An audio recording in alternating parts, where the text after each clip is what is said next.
নমস্কার বন্ধুরা, আমি সঞ্চিতাস এসেন্স রেসিপিস ইউটিউব চ্যানেলে আপনাকে স্বাগত। একটা অন্য রকমের unique style healthy fish recipe আপনি খুঁজছিলেন, তাই না? তাহলে আপনি তো একদম ঠিকঠাক ভিডিওতে ক্লিক করেছেন। তাহলে চলুন আমরা দেখে নেব একঘেয়ে মাছের ঝোল, মাছের কারি খেয়ে খেয়ে আপনি নিশ্চয়ই খুব বোর হয়ে গেছেন। একটু অন্য রকমের এইরকম একটা রেসিপি আজকে আপনার জন্য। আমার চ্যানেলে কিন্তু পুজোর খাওয়া দাওয়া স্টার্ট হয়ে গেছে, তাই দুর্গাপুজোতে আপনি এই মাছের রেসিপিটা কিন্তু অবশ্যই ট্রাই করতে পারেন। আমাদের দুর্গাপুজোর জন্য এটা অনবদ্য একটা। আমরা এখানে সাদা তেল ব্যবহার করব। আপনি অন্য ঘি দিয়েও কিন্তু এটা করতে পারেন, বা তেল ঘি মিশিয়ে নুন হলুদ মাখিয়ে নিচ্ছি মাছগুলোতে, আর 2 ফোঁটা জলও পড়ে গেল তেলের মধ্যে। তো যাই হোক, মাছগুলোকে আমরা ভালো করে ভেজে নেব। মাছটা যখন ভাজবেন হাই ফ্লেমে ভাজবেন, মাছের ওপরের দিকটা খুব ভালো করে ভাজা হয়ে যাবে, আর ভেতরটা কিন্তু সফট থাকবে। মানে মাছটা করকরে করে ছাঁকা তেলে ভাজবেন না। একটু পেঁয়াজ না কুচিয়ে রেখে নিয়েছি, একদম স্লাইস করে নেবেন পাতলা পাতলা করে। এবার মাছটা দেখুন এইরকমভাবে উল্টে দিলাম।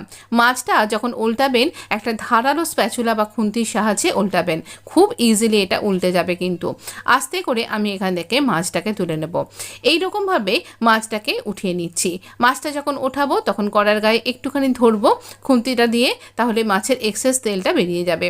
হোল গরম মশলা মানে গোটা গরম মশলা, এখানে আমি ছোট এলাচ আর দারচিনি দিচ্ছি একটা তেজপাতাকে ছিঁড়ে নিয়ে।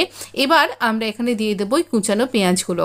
এই পেঁয়াজগুলোকে আমরা কিন্তু লাল লাল করে ভাজবো না, একদম জাস্ট একটুখানি নরম হবে, কালারটা চেঞ্জ হয়ে যাবে সেই পর্যন্ত ভাজবো। খুব একটা রং কিন্তু এখানে ধরাবেন না, এই রংটা কিন্তু এখানে লাগবে না। তো এই রকমভাবে আমরা পেঁয়াজগুলোকে ভেজে নিয়েছি। এবার একটা ব্যাপার, এখানে আমি গ্রেটেড কোকোনাট দিচ্ছি। অনেকেই আছেন যারা মাছের মধ্যে পেঁয়াজ খেতে পছন্দ করেন না, তাহলে তারা পেঁয়াজটাকে স্কিপ করবেন আর নারকেলটাকে বেটে দেবেন। আমি না গ্রেটেড কোকোনাটকে গ্রেট করে ফ্রিজের মধ্যে ডিপ ফ্রিজে স্টোর করে রাখি, যাতে আমি যখনই যে রেসিপিতে রান্নার মধ্যে দিতে চাইবো তাহলে সেই রেসিপিতে সহজেই যাতে এটা দিতে পারি। ফ্রেশ কোকোনাটের মধ্যে নিজস্ব অয়েল থাকে, সেটা কিন্তু ডেসিকেটেড কোকোনাটে সবসময় থাকে না। তো এখানে নুন আর হলুদ দিয়ে দিলাম। এই রান্নাটা একটু মিষ্টি মিষ্টি হবে, তাই চিনি দিতে ভুলবেন না। এবার ভালো করে একটু নাড়াচাড়া করে ভেজে নেব। তারপরেই আমরা মাছটা অ্যাড করে দেবো। এবার দিয়ে দেবো 1 কাপ মতন জল।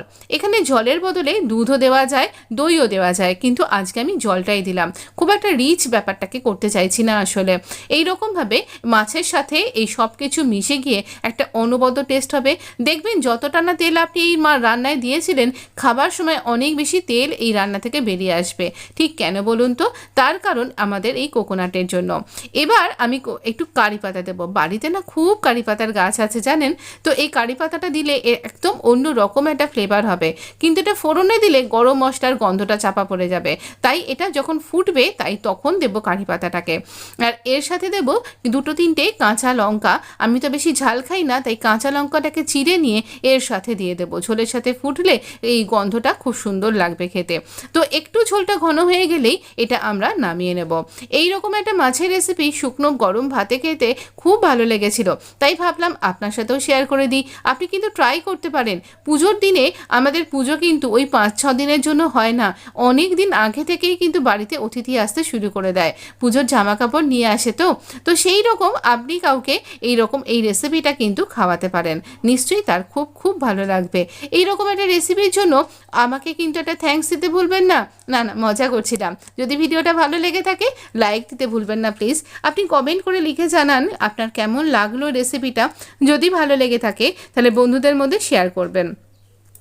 আমার চ্যানেলটা যদি এখনও সাবস্ক্রাইব করে না থাকেন তাহলে অবশ্য করেই সাবস্ক্রাইব করে নোটিফিকেশানটা অন করতে ভুলবেন না। আপনি খুব ভালো থাকবেন, সুস্থ থাকবেন, হেলদি থাকবেন, আর হেলদি খেতে থাকবেন। ধন্যবাদ বন্ধু, আপনার সাথে দেখা হবে খুব তাড়াতাড়ি নেক্সট আরেকটা এপিসোডে। আপনার জন্য অনেক অনেক শুভকামনা। পুজোয় খুব আনন্দ করুন, মজা করুন। ধন্যবাদ।